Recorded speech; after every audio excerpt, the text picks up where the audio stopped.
Okay, so we're going to talk about the Odyssey. Everybody's talking about it, so why not me? I've tried to do this video so many times. Oh my gosh. I almost quit, but then I was like, you know what? Edith Hamilton never quit, so I'm not going to. Yeah. Oh my gosh. Yeah. So the question is, why is Christopher Nolan deciding to shame the Odyssey? He keeps saying things like that, well, I've wanted to do this. I've been dreaming of the Odyssey for more than 20 years. You know what? That's an activist thing. It's an activist thing. In fact, Greta Gerwig just recently put out another interview and she said, well, Narnia has been something that I've loved my whole life and people are not having it. Okay? They aren't. They're like, then why are you butchering it? Okay? Well, people are letting Christopher Nolan know the same thing. I've been dreaming of the Odyssey for more than 20 years. Then why are you butchering it? Fuck. All right. So, lot of channels. There are even channels open that are opening up from people that live in Greece that are saying, why? Why the fuck? Okay, so we're gonna get into it. This is just another modern audience disaster. Christopher Nolan chose Emily Wilson over Edith Hamilton. Okay.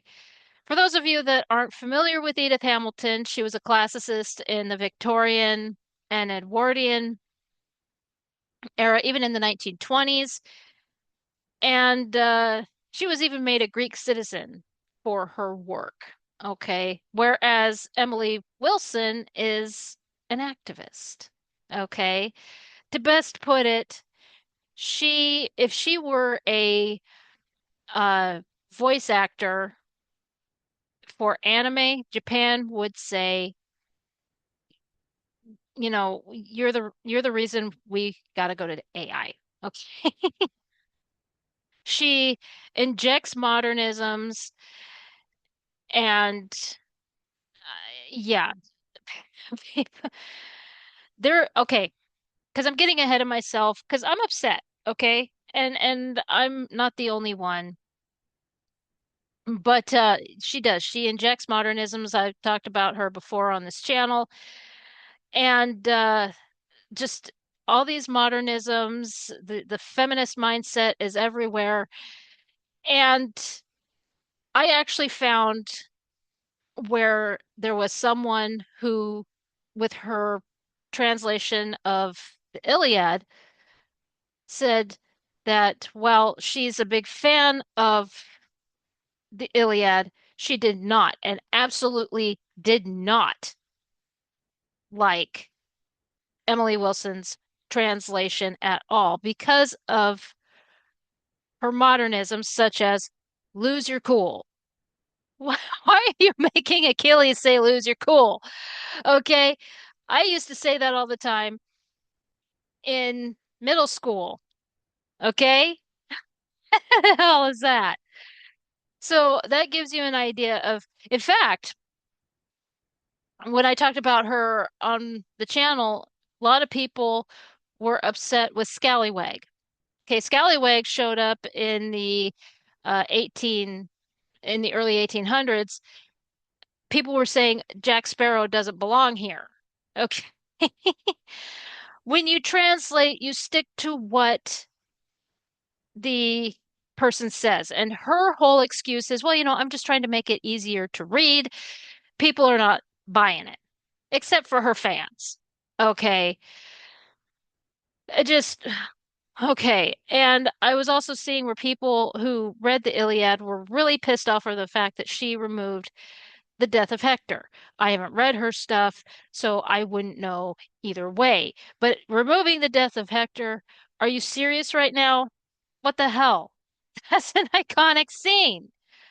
So, but again, injecting bullshit that doesn't belong there and all of this stuff, removing stuff and everything else. Okay, so now when something like this pops up, of course, you've got the defense brigade. Okay.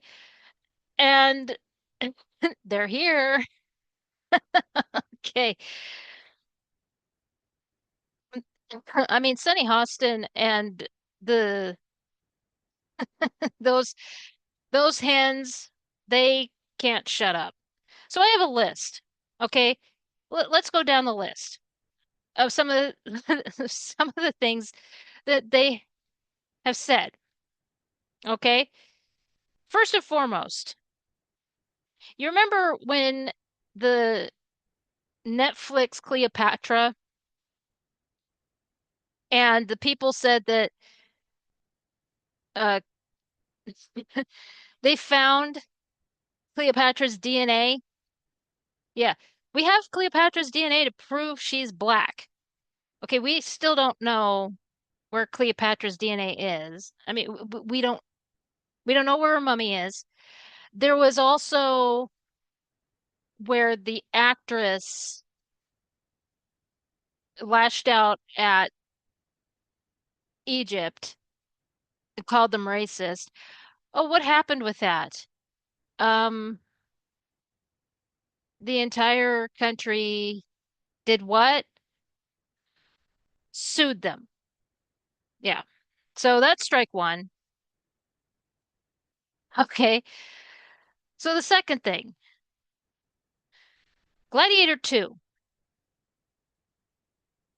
So Gladiator 2 put out a trailer and there was rap in the trailer.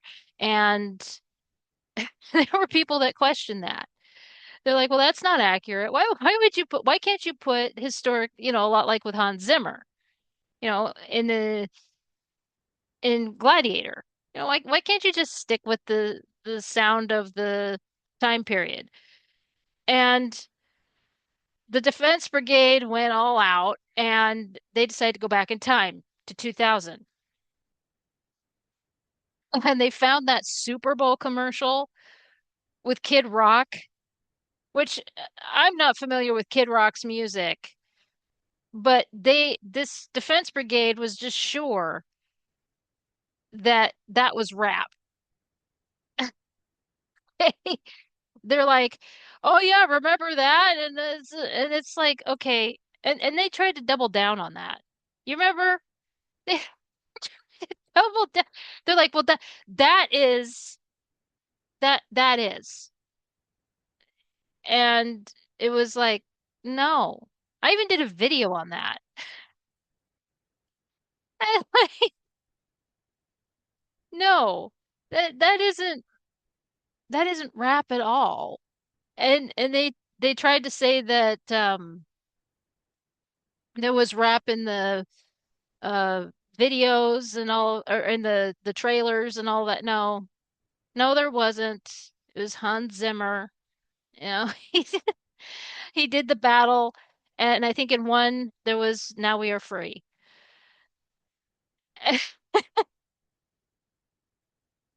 I remember doing that for that video that I put out, and because I was sick. I was just getting over sickness, and I just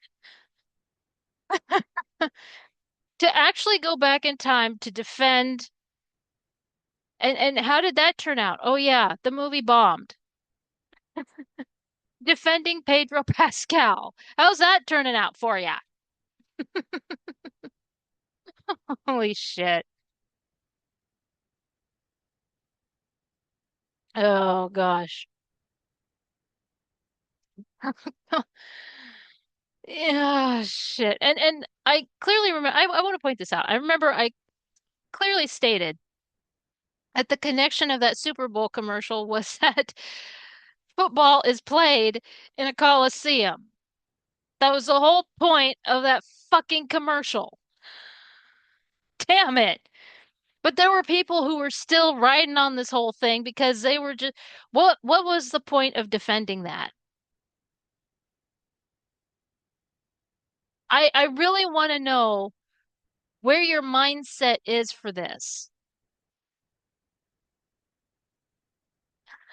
Grown ass adults, man. So that's strike two. Okay.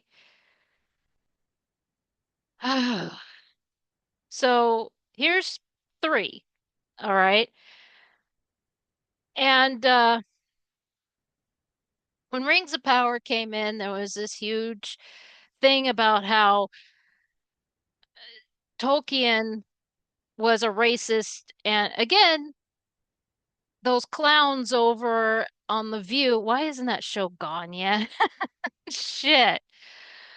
All right. So they were talking about how, racist and homophobic and all of this stuff because they didn't have gay and black um elves and hobbits and all, because that's really important in a fantasy world.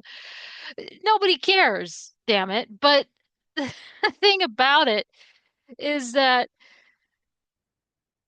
there were people who just went all in a tizzy over this and decided to call it, what was it that happened most recently that Gandalf is satanic.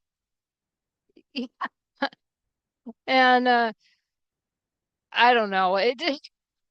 Yeah, let's go after these characters. Anyway, I'm going off track a little bit. But anyway, yeah, that was the thing, is that Tolkien is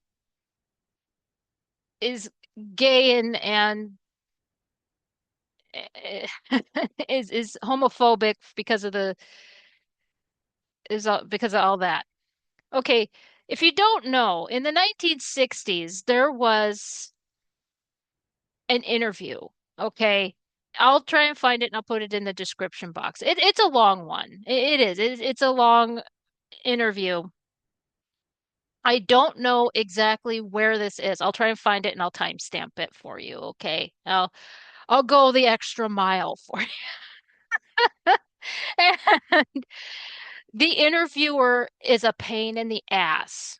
Okay, he is. He annoys the living shit out of me. Okay. Just so we're clear, because he is all over the place. And I give credit to Tolkien. All right. Tolkien is sitting there, he's doing his interview, and he's sitting there being calm, cool, and collected, while this guy is all over. Okay. He's and he's asking these questions, and at one point he does ask about the sexuality of the characters. Okay? He does. And Tolkien gives him this look. It's like, and he does. He shuts him down and says, that is not relevant to the story. So King Tolkien himself, and I mean that, the King Tolkien himself says that's irrelevant. Okay, it means nothing. All right. Bang the gavel, close the book, we're done. It really does not. Are you serious right now? I talked about that in the video that I did about fan fiction, the fan fiction epidemic. Is that why all of a sudden are you why would Legolas be killing an orc and then all of a sudden be like, wait, what is your sexuality? Because it means nothing. It's just stop. Okay? Are you gay?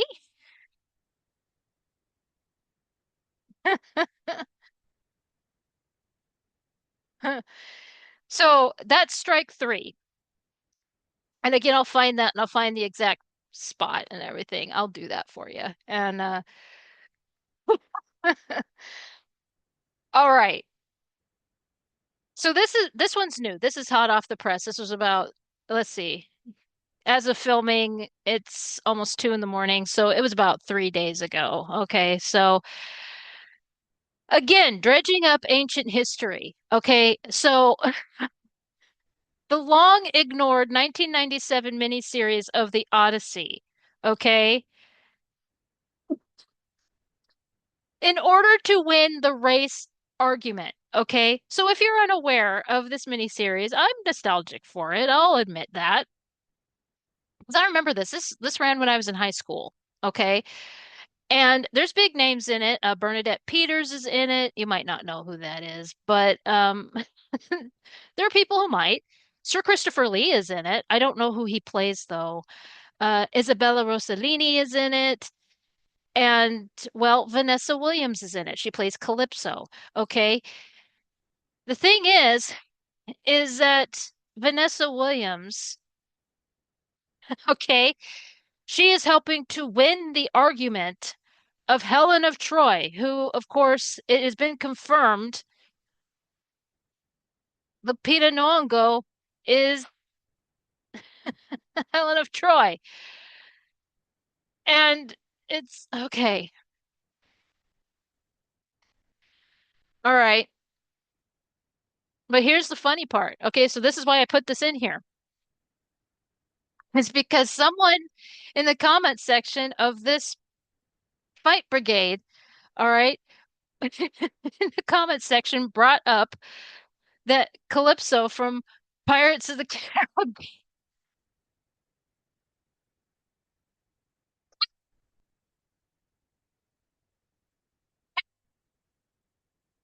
Greece, Pirates. I mean, don't depend on movies for your argument, first of all. You could have done something here. Probably. Maybe. You were almost there in the home stretch. Down the first half.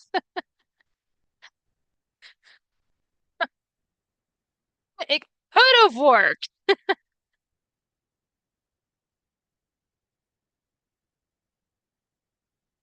See, because here's the thing. For those of you that may not know, see, Calypso is a sea nymph in Homer's Odyssey who keeps Odysseus 7 years on the island. Okay. But Calypso in the Caribbean, a style of music originating in the West Indies, marked by lively double meter and having lyrics that are often improvised and usually satirize local personalities and events. A song in this style. Okay. So again, no. See, this year I decided to look at mythology from the Caribbean. And because I really wanted to see if Calypso, the sea witch from uh, Pirates of the Caribbean, was an actual uh, piece of mythology uh, from Caribbean mythology. She's not. She's a total Disneyism. Okay. So again, don't depend on movies for your argument. It doesn't work. Speaking as someone who with I love Newsies, but yeah, they're in the actual events, all right, there was a riot on the Brooklyn Bridge, all right. In the movie, it didn't happen because Kenny Ortega just had to do song and dance numbers. Yeah, it's just, yeah. But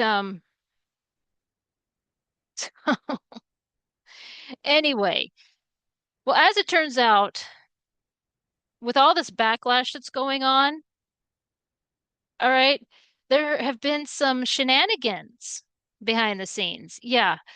So there's the wiki page for the movie, and there's the wiki page for the book or the poem, I should say. And some things have been removed. Okay. And we're going to look at that. All right. So let me drop this really quick and bring this up. So what was removed? Well, there was this little section here called gender studies. Okay. Yeah, interesting. Whenever there's this flare up, something is removed. Okay. Just like with the bride. Uh, the bride had stuff removed as well. Interesting, right? Mm-hmm. There was a little flare up and there was stuff removed. Um, Weird. Oh, good heavens. Yeah, with the bride, it removed stuff that made Maggie Gyllenhaal look bad. Uh-huh. It, which really, actually, it really didn't make her look bad at all. When you actually look at it, no. And when they tried to remove it, it actually made her look worse. So I don't know. I don't know why there was all that change. Yeah, I don't know. But anyway, so let's look at this. So gender studies. All right. The Odyssey is a frequent subject of study of women and the patriarchy. Oh, there's that word again. I'm so tired of that damn word. All right. So when it comes to the study of women in fiction, and the classics and all of that, I don't care. I mean, I know that we're looking at like activists and feminists and SJWs and all that, but to be honest, the study of women in fiction, that's been going on forever. It really has. You know, um, when it looks at women in fiction, that's a practice that's been going on always. Yeah, no, Jane Austen and Shakespeare and yeah. So I'm not really going to fixate on that so much. Um I think most recently they have been looking at Little House on the Prairie. And so, yeah, and Lord of the Rings they've been looking at. I'm looking at my bookshelf right now. King Arthur they look at. So, yeah, I'm not gonna I'm not gonna worry about it so much. But the patriarchy, okay, there are these words that SJWs, feminist activists, they can't. I mean, it's like they continuously just latch onto and it's like they they go nuts over, right? They constantly can't stop bringing them up, right? And patriarchy is one of them. But the thing is that with the Odyssey, the patriarchy and the Iliad, patriarchy is such an afterthought. It doesn't matter, right? Right? I mean, in the Iliad, he didn't want to go to war. And and with the with the Odyssey, when did his status really show up? Menelaus, he was like, "Oh, so you're you're a fellow royal." He was like, "Yeah, I guess I am, but I just want to go home. I want to go home to my wife."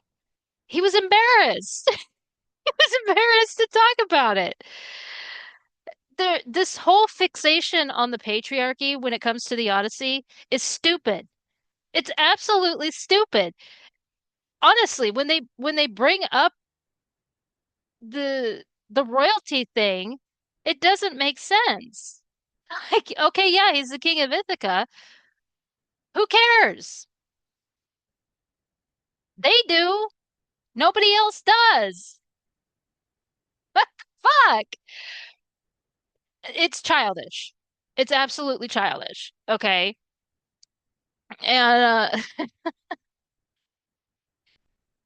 oh gosh, it's like I can't believe these people are real. All right.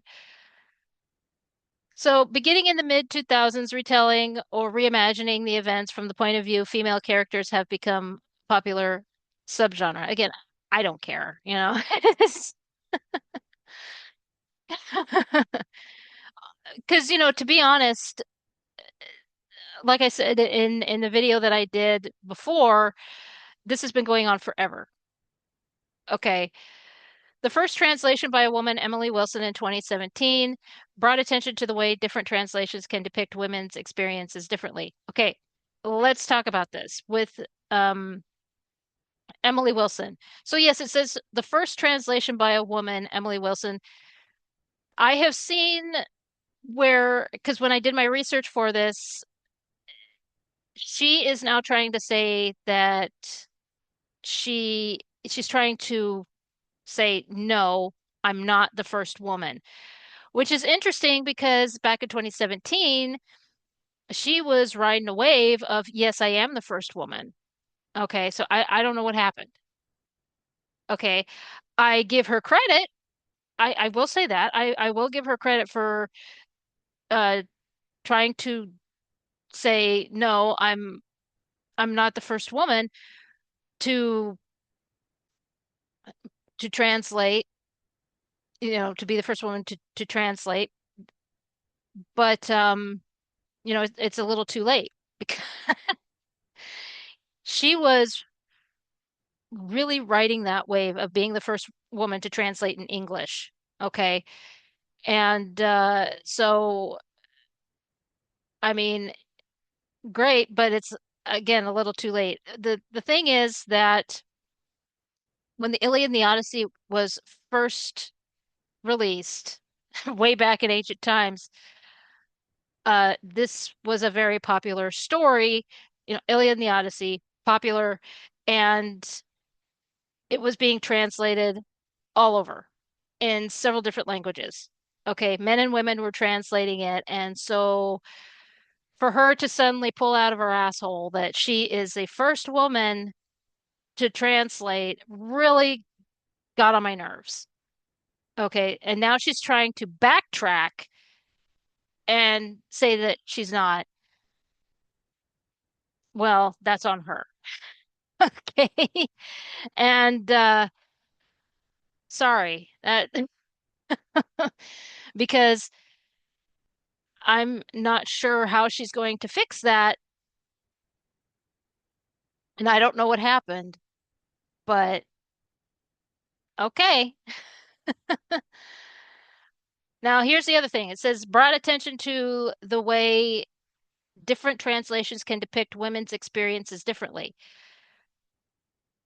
Uh, well, again, in 2017, when she first, when she released her book, The Odyssey, she was saying that she was the first to find things that other translators never found. And it's like, that's not how it works. Okay? No, no. Okay? Not how it works at all. All right. And what?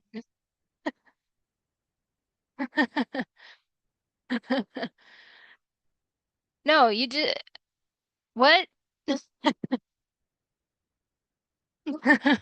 But that is a feminist mindset. Okay. Trying really hard to say that, well, these translators are trying to hide things. They're trying to say that, this happened and that happened and, trying to do this and trying to, I saw so many different versions of events. In one in one, she was saying that Odysseus was like a predator to Nausicaa. She was also trying to say that Penelope was like this. terrible human for staying with her husband and all of this stuff, which we'll get to in a minute. And yeah, there were these feminists who were bashing Penelope for staying true to her husband, which is again a very feminist mindset, which we're seeing more and more lately. You know, heaven forbid a woman stay with her husband, which is falling apart now. Okay. The hanging of the female slaves at the end of chapter 22 is a common target of analysis, which we'll get to. In a 2018 interview, Madeline Miller commented, "It is tradition to refer to those women as maids, but the word in Greek means female house slave, as in property, people who literally don't own their own bodies." Uh, okay. I have here activists claim to focus on the women and fix them, finding victims where there are none, bashing heroes, and endlessly triggered by the word slave. Okay. All the word vomit they produced to explain ancient slavery, Mary Beard and Edith Hamilton never said that. Okay. You notice that? You because this is the thing is these these activist classicists, okay, that are constantly wanting to inject this whole idea to you, and they're trying to push this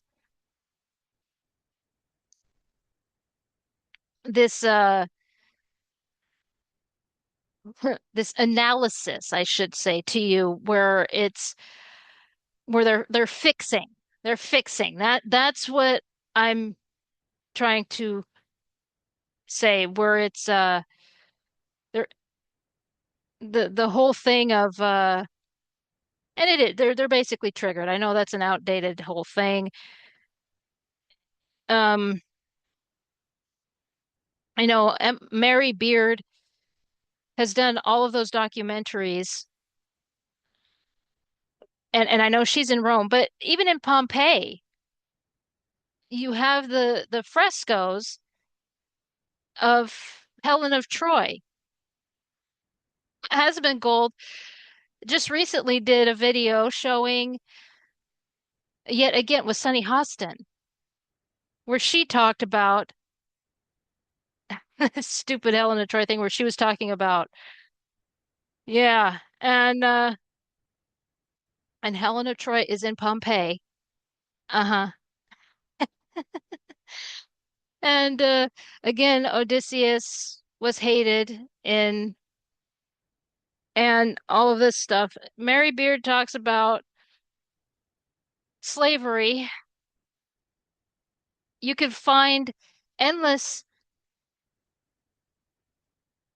endless blogs and posts talking about the slavery where they talk about how this and it goes against what these dumbass women are talking about. Okay? Yeah.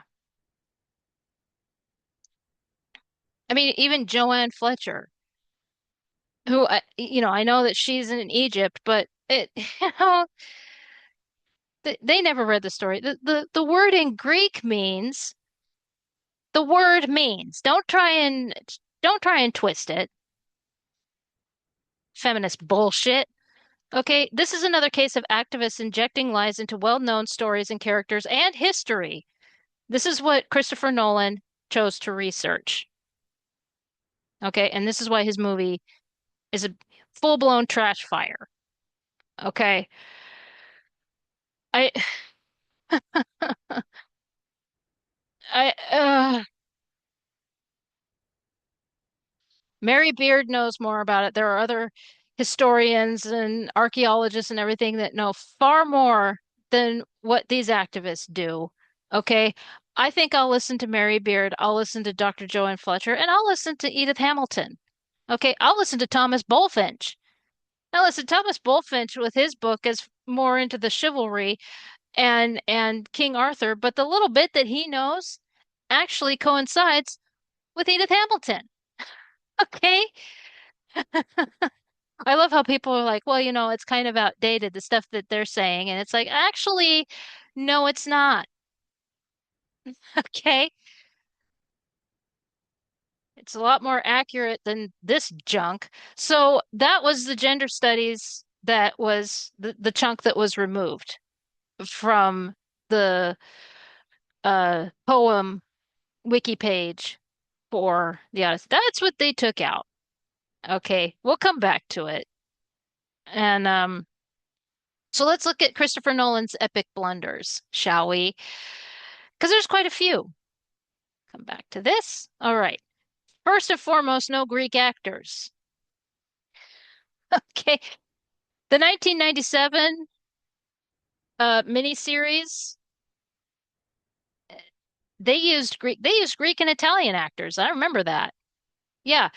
Captain Corelli's mandolin from 2001, the one that nearly destroyed Christian Bale's career. Yeah. Captain Corelli's mandolin, which the premise of that story is like a wartime love story, and it's set in Greece. I remember reading the book. The book is beautiful. Okay. The movie sucks. All right. But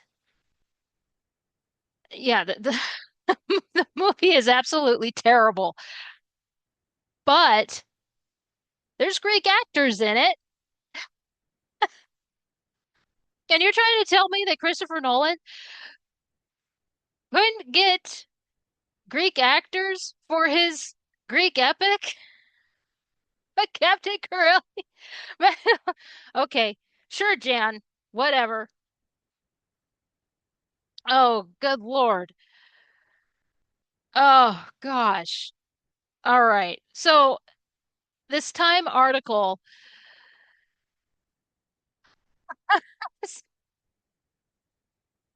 oh, geez. I can't believe I remember that. There are things I can't remember. There are things that, like the dumbest shit, I do remember. And that's just, okay. So this Time article, it says here the title, Christopher Nolan has been dreaming of the Odyssey for more than 20 years.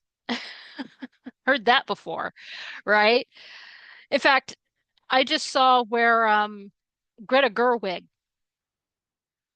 okay, so she put out an article and she talked about how uh Narnia is she grew up with it, and the comments section is just annihilating her.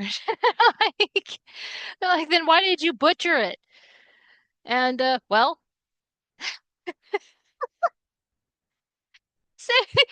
people are done.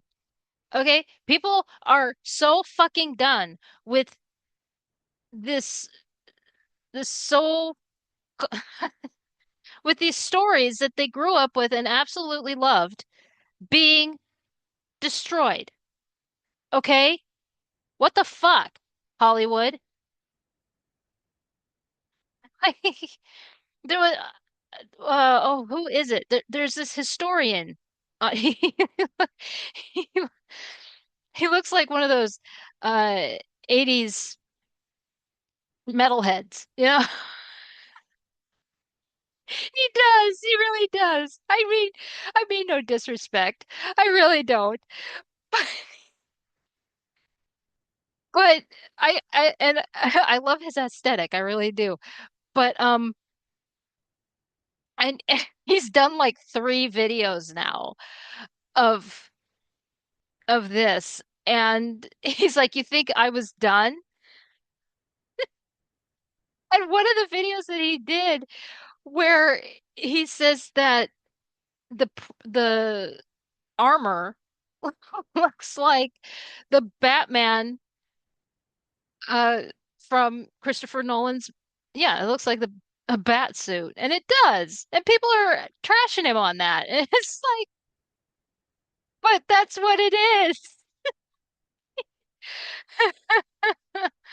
I can't think of his name. I'll think of it and put it in the description box. But I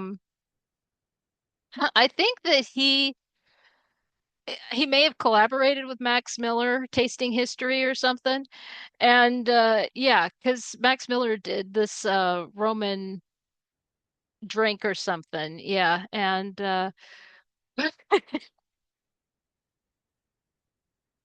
so yeah, people are voicing how pissed off they are.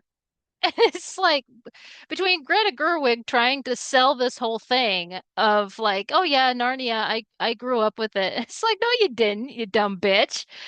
No.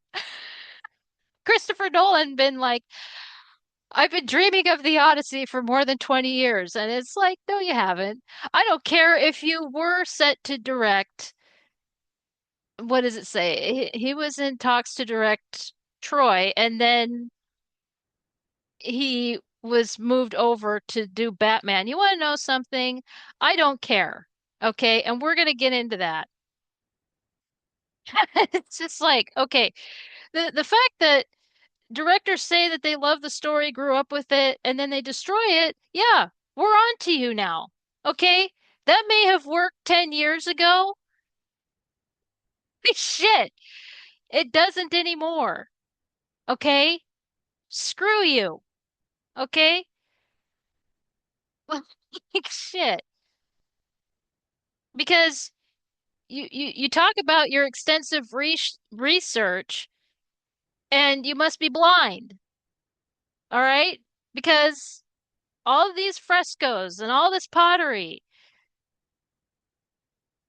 all right?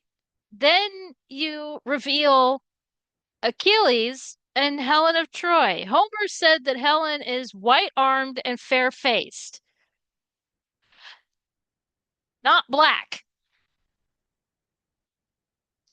And now Lupita Nyong'o is she's a beautiful woman. Okay, no getting around that. But what the hell?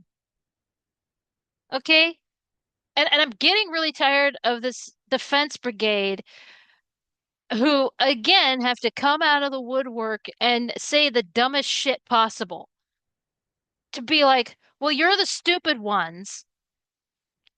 And be like, can't you see it with your eyes? And it's like, no, we see it. Can't you see it with your eyes?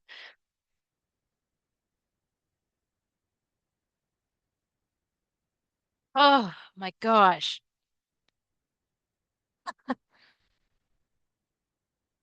Because this is just getting tiresome at this point.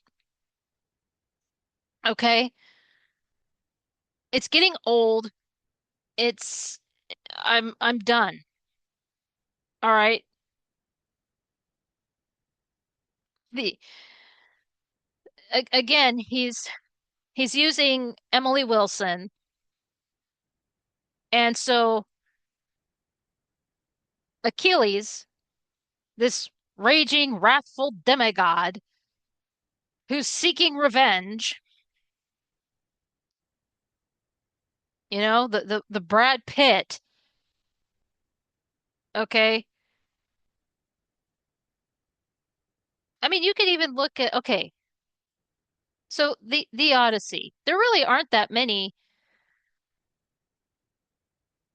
You have the 1911, and then you have the 1954 Italian adaptation starring Kirk Douglas. Kirk Douglas was doing quite a few in the 50s and 60s over in I think he did a few in Japan as well, but then you have yeah, he did a few of those. I keep interrupting myself. Okay.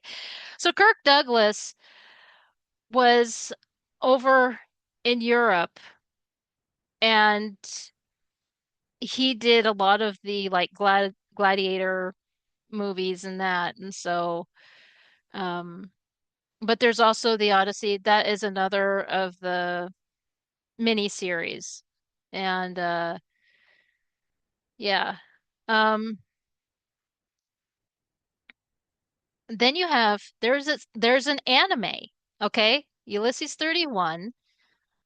I actually I sat down to do it and then I got distracted and never said, yeah, so I want to look at it. Okay. I will be looking at Ulysses 31 here on my channel.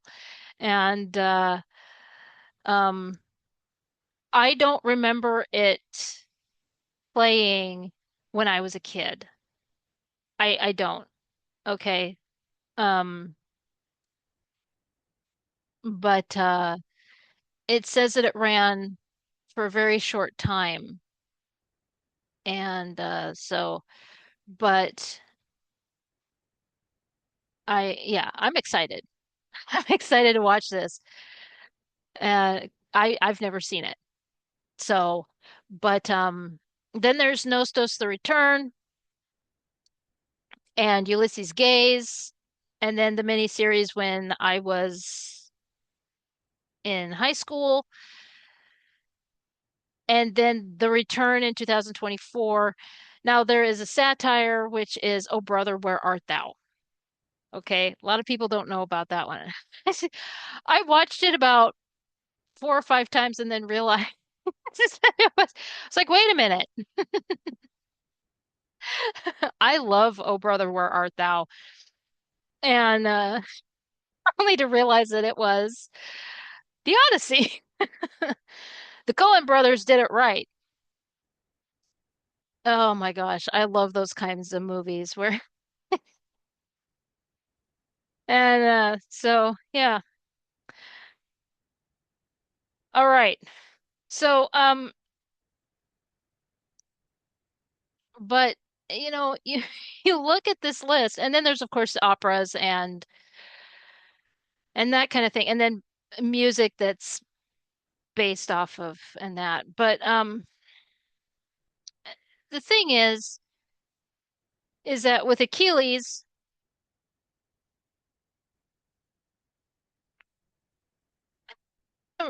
a wrathful demigod, well, Troy was based off of the Iliad, but even at that, Brad Pitt, okay, so then you change it to a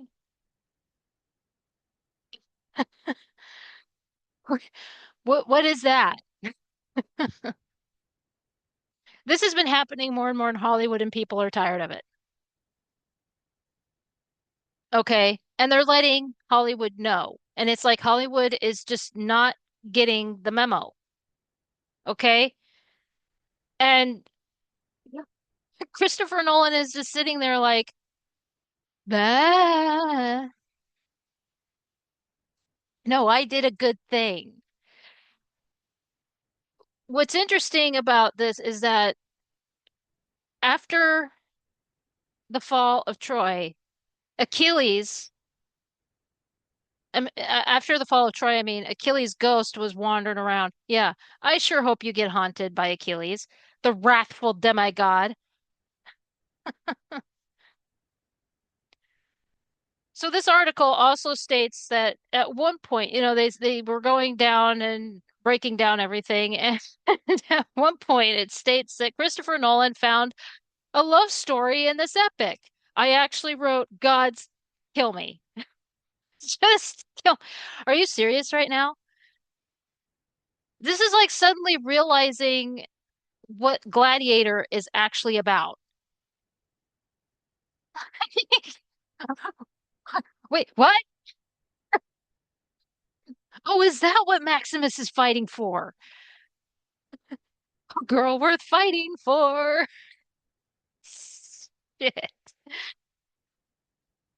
Oh my gosh. He's using Emily Wilson so heavy-handed that it's like they're trying to make Penelope a girl boss. Hey, look, another girl boss. fast.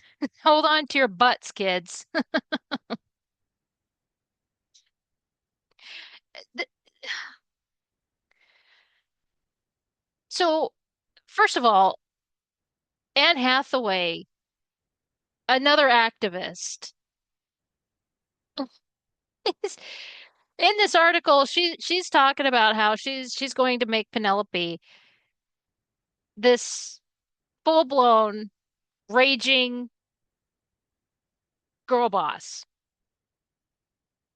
And I'm sitting there and I'm like, you didn't read the story. Okay. I read the article again and I realized that Emily Wilson didn't read the book when she was translating it because she's busy being an activist dumbass. Christopher Nolan didn't read the story because he's busy being a fangirl for Emily Wilson. So there's that. And none of the actors read the story. And it shows. Okay? Because Anne Hathaway is jabbering on like crazy about how she's going to make Penelope this full-blown raging girl boss. And I'm like, just shut the fuck up, you dumb bitch. Okay? Because you want to know something? Homer made Penelope more of a girl boss in classic literature than any of these people could ever concoct. All right. I'm sitting there and I'm reading this and my brain's spilled out of my head. I was just like, stop talking. It's just, I, oh my gosh. I threw my notes across the room. Not even kidding.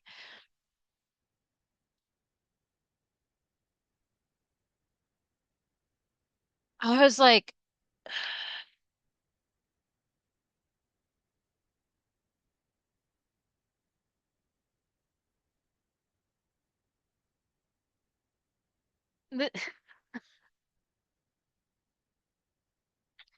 it was another case of, because I'm getting ahead of myself like I usually do. So Anne Hathaway at one point in this thing, she was talking about how she and Matt Damon, who plays Odysseus, were trying to become this couple, this power couple and all this shit. And I was just like, okay. And she's like, and and I was talking about my kids and his kids and that and this and that, and I'm like, what? What do your kids have to? What does that have to do with anything? Because first of all, Penelope until I'm Penelope and Odysseus have one kid. All right, Telemachus. Why are you off on a tangent about your kids and his kids and this and that and blah blah? Where are you? This off on such a stop being relatable because it's not helping. That's what she was doing. She's trying to be relatable. And it's like, all right. So, all right. Like I said, Homer made Penelope more of a girl boss than Christopher Nolan and Emily Wilson could ever figure out and everything. So, this is the thing that really bugs me about when it comes to the character of Penelope. All right. Is that for some reason she is she's trash talked to high heaven. Okay. And it's like, why? Why the hell? All right. I have seen where these people who want so badly to it. She's like this oversight, or not oversight. It's like they they say that she's such an irrelevant part of the story, and I'm thinking, what? He's he's going home to her.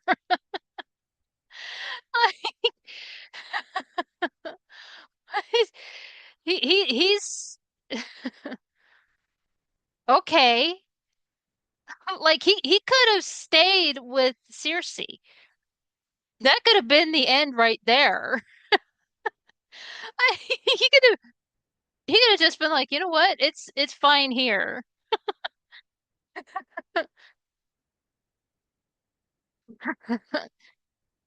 Oh my gosh. She could have stayed with the Enchantress for we I don't know what you're talking about.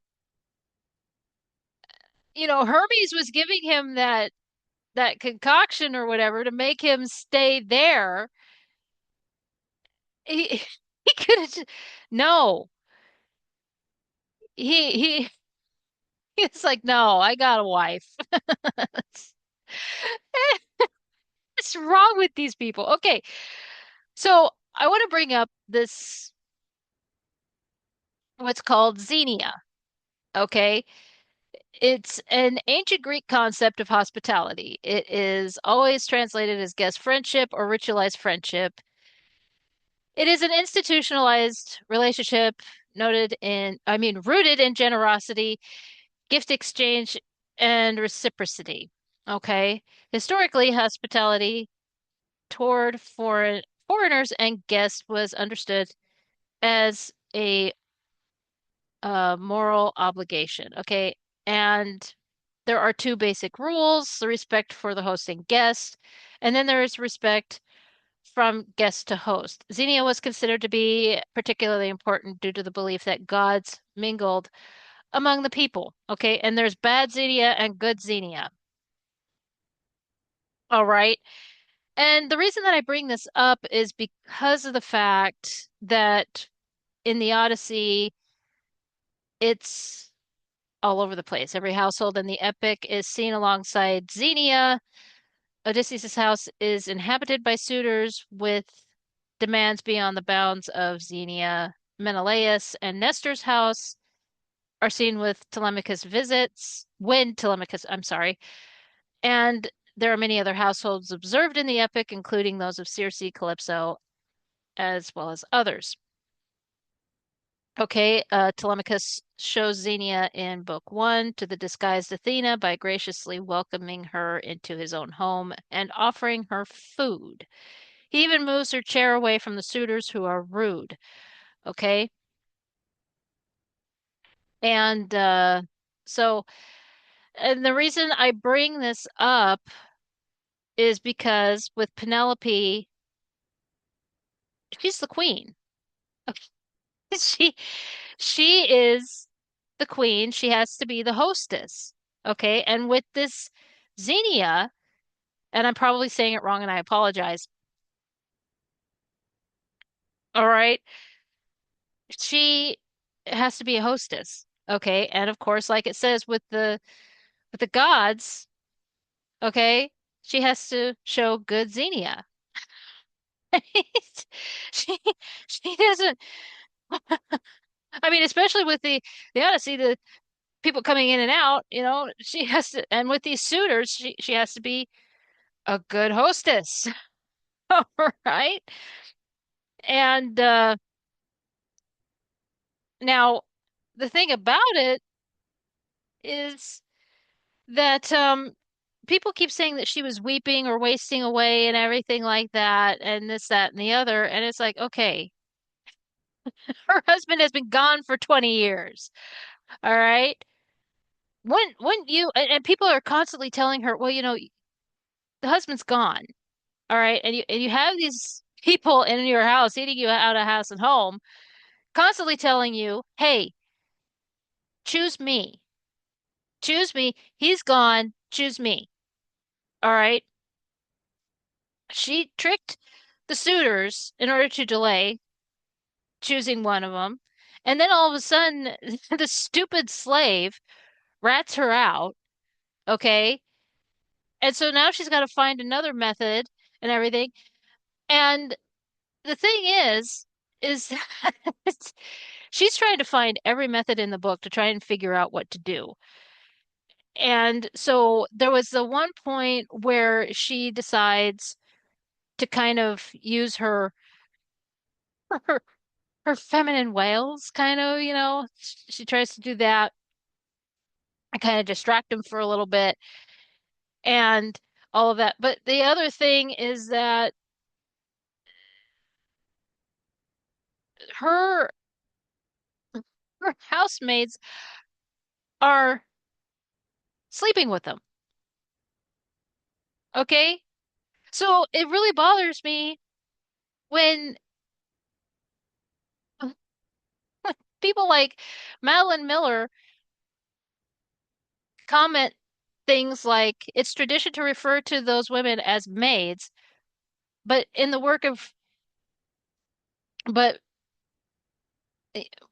in the female household, there's as in property, people who literally don't own their bodies. Oh, they owned them and they used them. Okay, because these suitors were sleeping with them. Okay, so when you say stuff like that, that they're victims. No, they aren't. They're they're not victims. What the hell, Madeline? What are you, stupid? Again, you're finding victims where there are none. Okay? She's sitting there watching an orgy go on in her own house, and you're sitting there talking about oh, she's a victim. Uh-huh. Right. Uh-huh. Sure. You think about this. Think think very hard about this, Madeline. Okay? Think very, very hard. She's queen. Penelope is queen. Okay? And not only did these stupid slave dumbasses rat her out, okay, while she's trying to do the thing, she's pulling the thing and then she's oh, look, she did the thing and the suitors are like, how dare you? Those suitors who also said that they were going to kill her son, okay? Those slaves who are sleeping with the suitors and then turn around and say, choose one of us. Okay? Big old orgy going on in her house. And then you have the nerve to say, oh, they're they're just, you know, uh, whatever. Whatever, child. You have no say here. Oh my gosh. They deserved to die. Okay? They deserve to die because of the fact that they betrayed their queen, okay? And their king. Right? Oh my gosh. All right, now the other blunder here. Oh yeah, I also want to bring up Madeline Miller because, or no, I think I bring that up later. No, yeah, let's talk about it now. Because Madeline Miller wrote this book, okay, with this whole female slave thing. There's actually Margaret Atwood who adapted parts of her novella with the Penelopiad. In 2005, the novella focuses on Penelope and the 12 female slaves hanged by Odysseus and the poem's ending, an image which haunted Atwood. I don't believe that. Again, you're an activist and you're trying to find victims where there are none. Atwood's novella commented on the original text, wherein Odysseus' successful return to Ithaca entails the restoration of the patriarchal system. Again, it's a damn afterthought. Okay, it really is. Okay. Oh my gosh. And I mean, fuck. So similarly, Madeline Miller's Circe in 2018 revisits the relationship between Odysseus and Circe on her island. As a reader, Miller was frustrated by Circe's lack of motivation in the original poem and sought to explain the capriciousness of of this character. The novel portrays the sorceress's transformation of sailors into pigs from an act of malice into one of self-defense, influenced by her past experience of sexual predators. I'm sorry that that happened to you, Madeline, but as someone who has been sexually assaulted several times, stop with these self-inserts, and also you should have used Medusa because that would have made more sense. Okay, honestly. Yeah, Medusa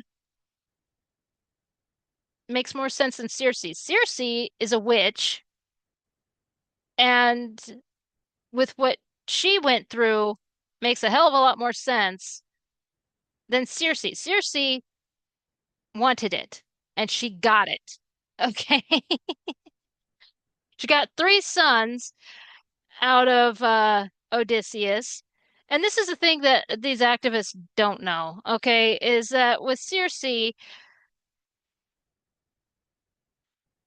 Odysseus got three sons, and one of them went to Ithaca because Circe said to go find him, went to Ithaca, was delirious with, and accidentally killed him. So then, um, of course, goes back to the island of where Circe lives and brought Odysseus back to life. Telemachus ends up marrying Circe, but these activists don't know that. No, of course not. I would I would be fine with Madeline Miller. Again, somebody who has been assaulted several times. I would actually be fine with Madeline Miller self-inserting with Medusa because of the Medusa story has always bothered me because Athena, it happened at the Temple of Athena. I'm going off track, I know. But it happened at the Temple of Athena, and Athena actually said, "What the hell? That's your fault." And it wasn't. Okay? That would have made more sense. For somebody who's so big into empowering women and all of that, what are you doing? You're making a sorceress a victim? Makes no sense, dear. Okay? It's not, a sorceress doesn't need self-defense. Okay? Sure, Jan. Whatever. Um, shit. Yeah.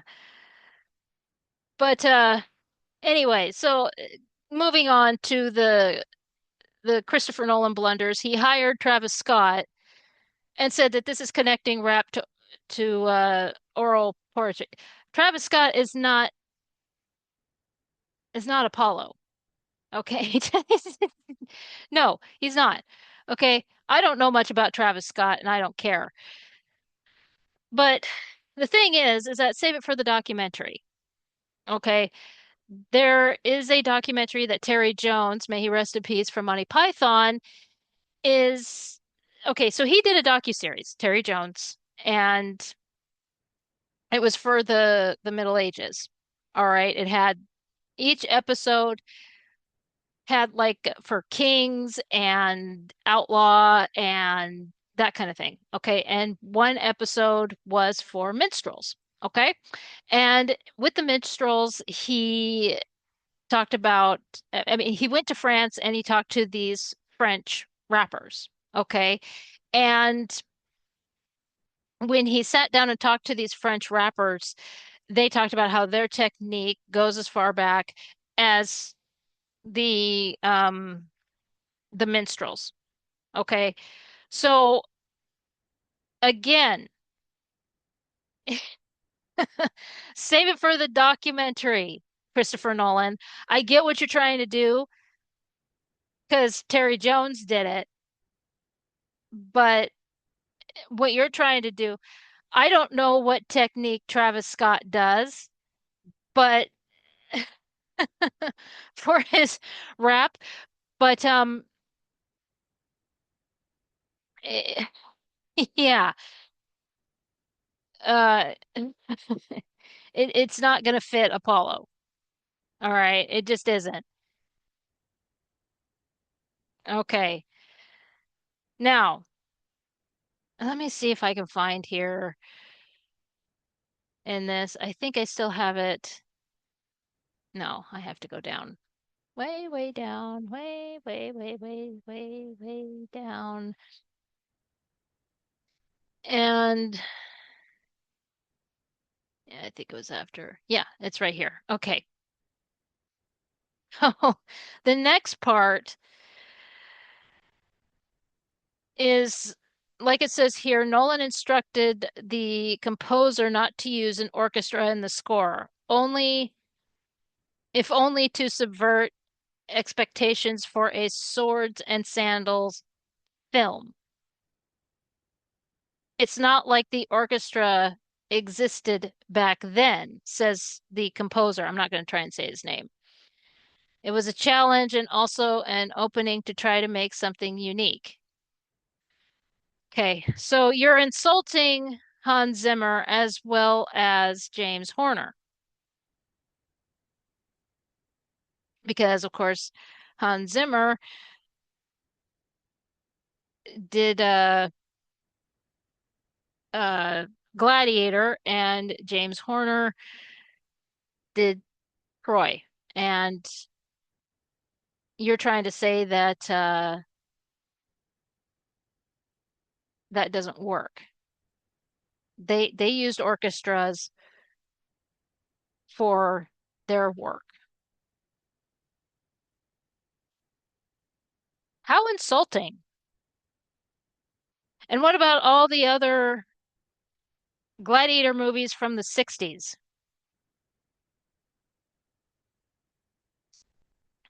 Okay. I mean, but this is the dumbest, childish take I have ever heard of. But beyond that, like I wrote down, frescoes and mosaics prove otherwise. Okay. I have been working on a I think it's going to be a series at this point, but this I've been working on this video, like I said, series that is about artificial intelligence, ancient artificial intelligence is what I'm trying to spit out. And um, Hero of Alexandria built a water organ, okay, or a hydraulis. And so one exists, it's in pieces, and it's in a museum. And there's, I mean, music was everything to the ancients. The muses exist. The fucking music. What are you talking about, sir? Are you fucking kidding me right now? You're trying to tell me that you're trying to be the smartest one in the room right now. And the muses, Hercules, the 1997 that everybody loves, and the muses, Okay. This is the thing about ancient Greek mythology is that when you built, or even just ancient mythology in itself, is that when you built a musical instrument, it's not you who built it, it was the gods that built it. Okay? All all credit went to the gods. Okay, the gods worked through you to build this instrument. So like with Hero of Alexandria, he didn't build it. No, the gods built it. Okay? Zeus worked through him to build the thing. Yeah, I just Apollo was the god of music, and you're sitting here trying to tell me that it, I'm sorry, what? There was no, I think the most disgusting thing about it is they really think that they're doing something here. Okay. Did they expect a full orchestra like in Amadeus? What the hell is wrong with you? Okay. That, right. Okay. Sure. Yeah. You win this one. Okay. I can't stand the jumping that this is doing. Okay. There's a bunch of ads on that time thing and it was hurting my brain. Okay. That one, oh gosh. It's it's yeah. Are you seriously stupid? Christopher Nolan? Are you Oh man. You really sat there. You and this composer, I can't say his name. My No, that would be funny.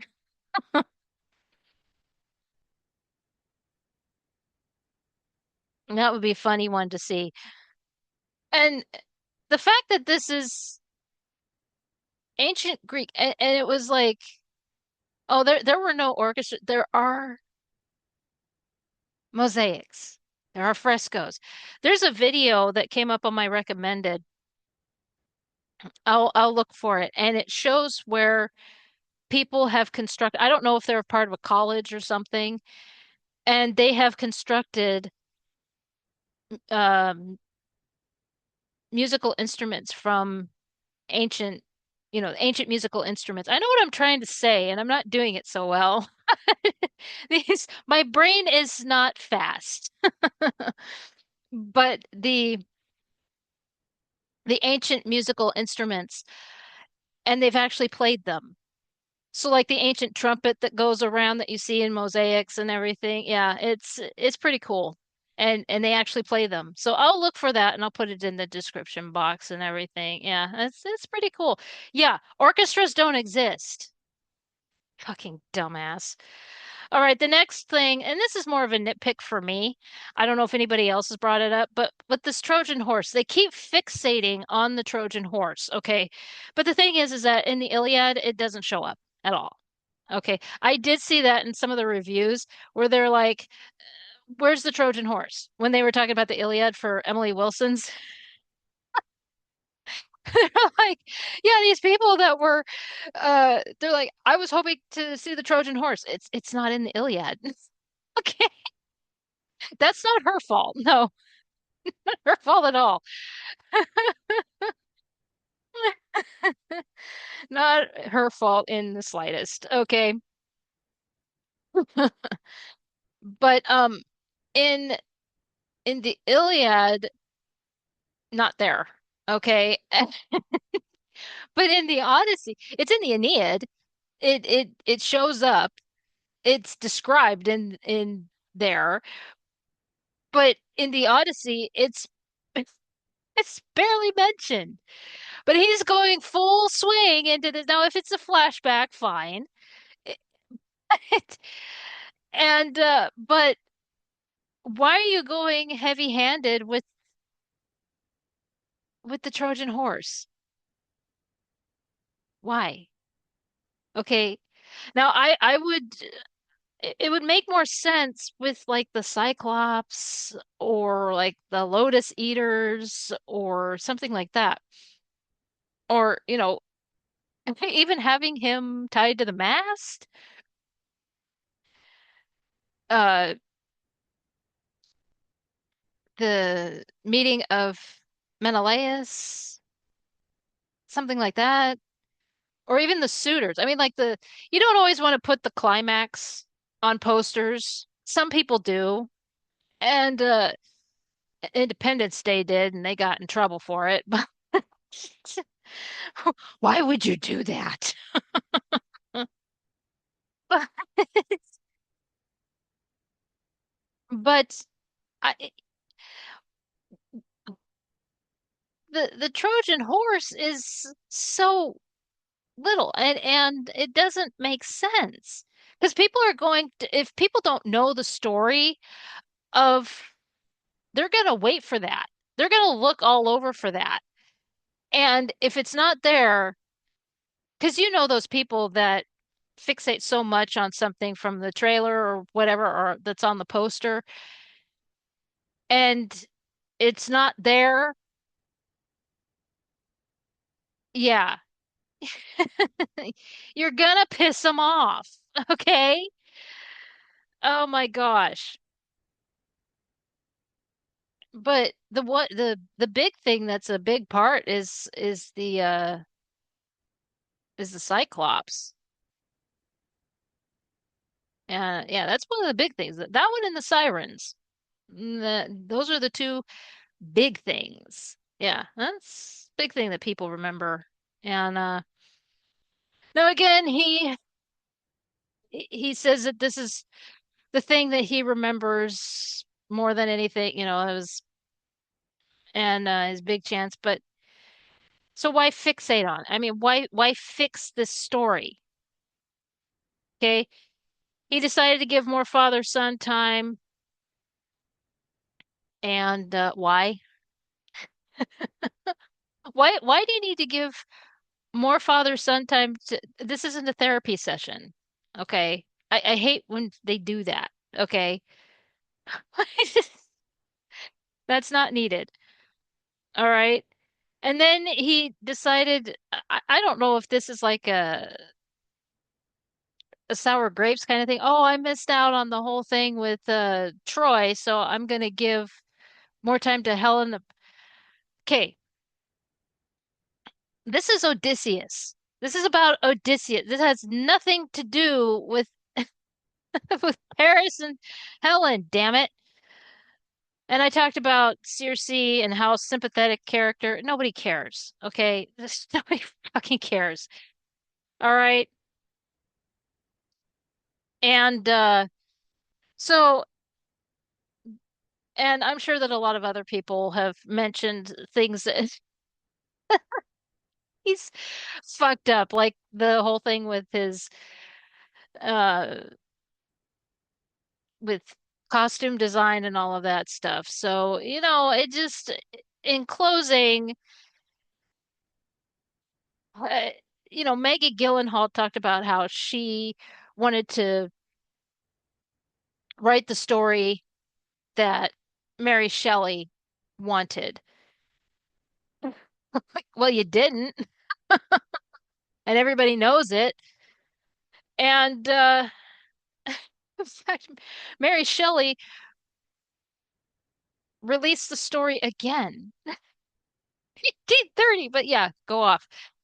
And Greta Gerwig, as I said, with Little Women, she was talking about how she, this whole thing and that whole thing with Little Women and this, that, and the other. I wanted to release the story. Why do these feminists do this? They're like, I'm going to put out the story, because they were tied down to something. And it's like, well, you didn't.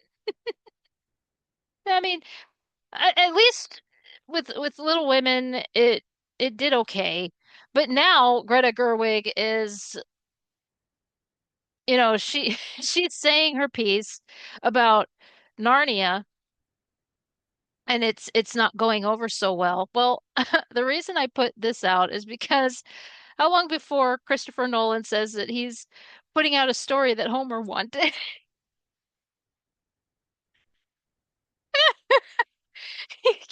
He keeps saying it's okay. In this whole article, he keeps saying that it's the biggest film of his career. Okay, biggest. Why are you putting out? Okay, first of all, like I said, that one gentleman has shown that the armor looks like Batman crap. Okay, it just does. Also, you chose IMAX. Okay, this is the thing: is what? Why are we fixating on IMAX suddenly? Um, really? That's okay. There was also a lot of bragging about how he went under budget. Oh, it shows. It shows, bud. You're talking, you go from talking about how it's this great, the biggest film of your career. You want to know something? The biggest film epic, like Ben-Hur from the 60s, looks a hell of a lot better than this shit. Okay? I'm just telling you right now. In fact, Ben-Hur from the 20s, okay, that silent epic looks better than this crap. The the stop motion Jason and the Argonauts, it's better than this. Okay? That thing is a masterpiece. It looks so much better. No, I'll do you one better. The Flintstones, the live action Flintstones looks better than this.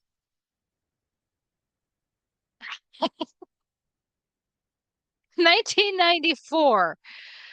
Oh my gosh. But at least you stayed under budget, pal. Good job. I'm so proud of you.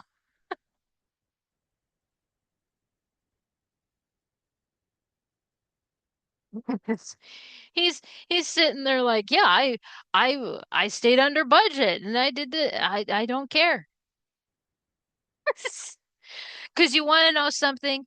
You didn't stick to the story, and it shows. Okay? It really, really shows because Homer said that Helen was fair-faced. Oh, bud, you didn't do it. You didn't do it.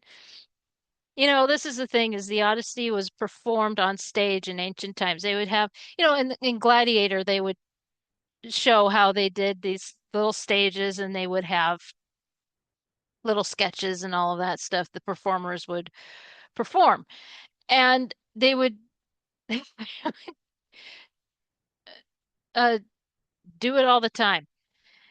And little bits and pieces for the audience to do all that. And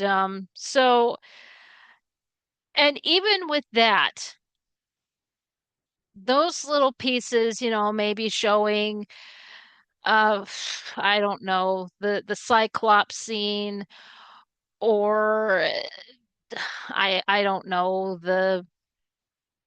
the suitors being killed or Telemachus talking to Athena and that kind of thing. Those little scenes in ancient times, hell of a lot better than than this shit. I'm sorry. It really is. I'm sure that Shakespeare could put out something so much more better. This isn't special. This isn't good. Sorry. I'm not impressed. Not at all. No. Anyway, I'll close up here.